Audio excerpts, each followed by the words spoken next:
This is a University of Otago podcast. All right, everyone, welcome to the next talk in this session. We have Blake Porter is going to be talking about the neuroscience behind the Pixar movie Inside Out, and so we'll leave it over to him. Cool. Hi, guys. Thanks for coming out. If you haven't seen the movie, don't worry. Might be some spoilers, but I'll go through it a little bit to start with.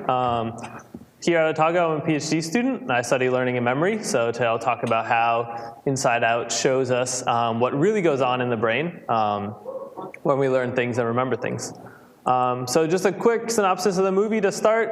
We follow 11-year-old girl named Riley.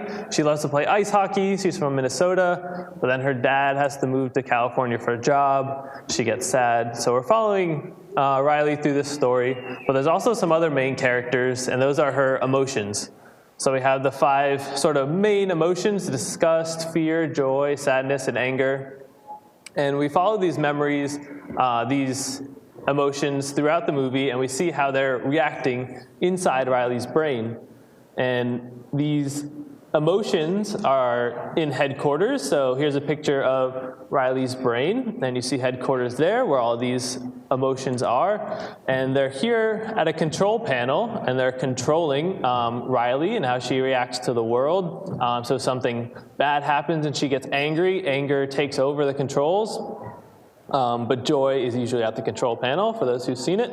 If you look in the back, you see those multicolored balls back there.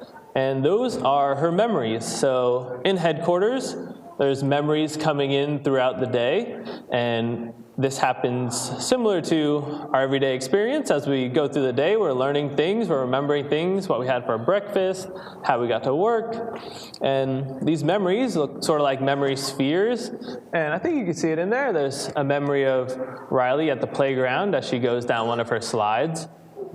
And these memories are colored. So this one's yellow because it's a joy memory. She's happy at the playground. So that's sort of a brief overview of the movie. So we can see, does this actually exist inside the brain? Is there anything like headquarters in a real brain? So to start with, if we go with emotions, what parts of the brain deal with emotions?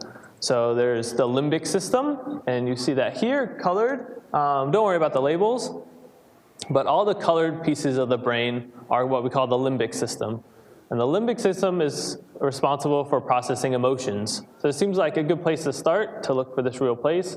Has to do with mood, if you're happy or angry or disgust. It also has to do with just feelings in general. So if you're hungry, if you're cold, this limbic system is what's processing it. So this is the limbic system part, but headquarters was also taking in memories throughout the day. So there's a part of the limbic system that's called the hippocampus. And the hippocampus is really, really important for memories and learning. And this is what I study here for my PhD. If you don't have a hippocampus, you cannot learn anything. You'll never be able to make another memory. So very, very important brain structure. So it does some things like binding information together. So right now your hippocampus is forming memories of the seat that you're sitting in, this room, this talk, auditory information is coming into your ears, and the hippocampus is bringing all this information together. And as it brings it together, it's forming these new memories. It's forming these memory spheres, just like in Inside Out, to give you a nice cohesive memory of this experience, of this episode. And the hippocampus is also important for consolidating memories. So it doesn't just make them, but it makes sure we can remember them. And this really happens during sleep, which we'll talk a little bit about more as we go through. And the hippocampus also has to do with recalling memories, so remembering older memories in the past. And we'll just go through how Inside Out shows us these different processes in memory. So here is a little experiment that can show us how memories are formed in the hippocampus. So imagine we have a little mouse, and all those gray circles are neurons, they're brain cells in the hippocampus. And we could put this mouse in a blue box and then see what happens in his brain. So some of these neurons in his brain will start to activate and start to remember this blue box. So we might have some neurons that represent the box. There's a little clock over there, so it remembers the time of day, what day this happened. And we can see as the mouse goes through his day, say 5 minutes later, and we put him in an orange box. So now he'll start to form memories of an orange box.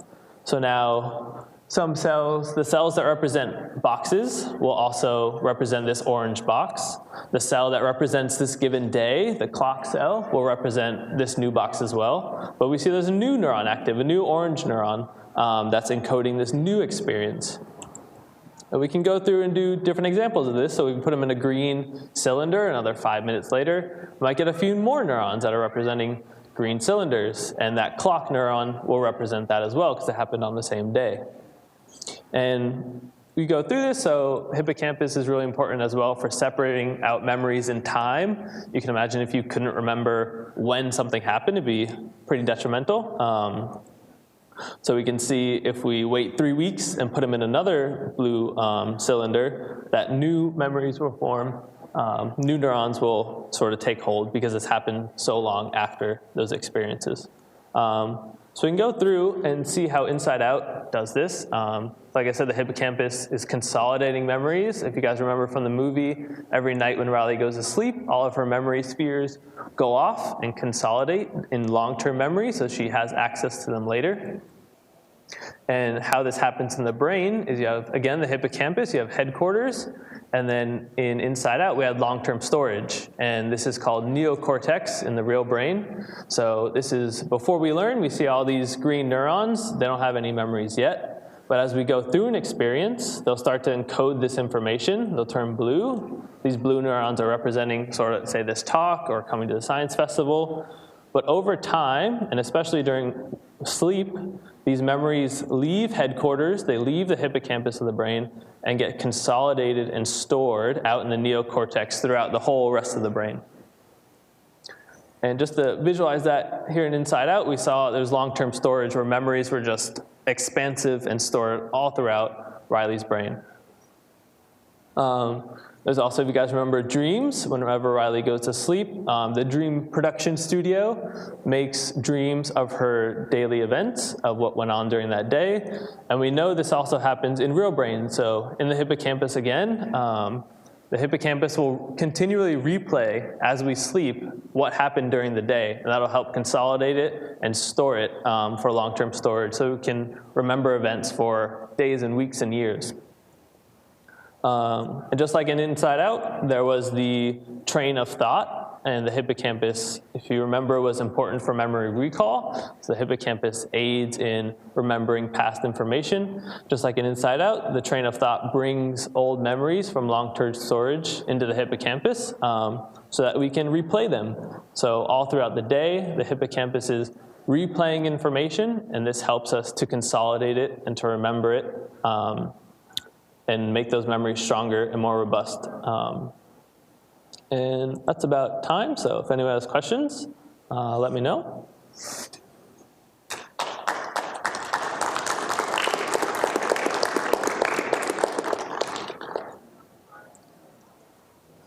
So does anyone have any questions? Yes. I haven't seen the film. Yeah. Is there anything in the movie that they didn't quite get right? There was a few things that wasn't like perfect, but it was pretty good overall. I mean, I think of things, blanking now.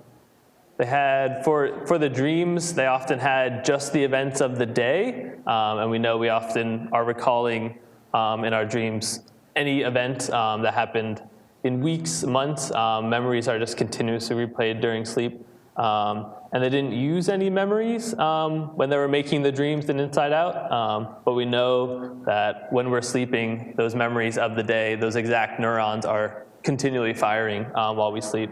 Or Inside Out, they didn't use the same memory spheres to make the memory, so that was a little different in there.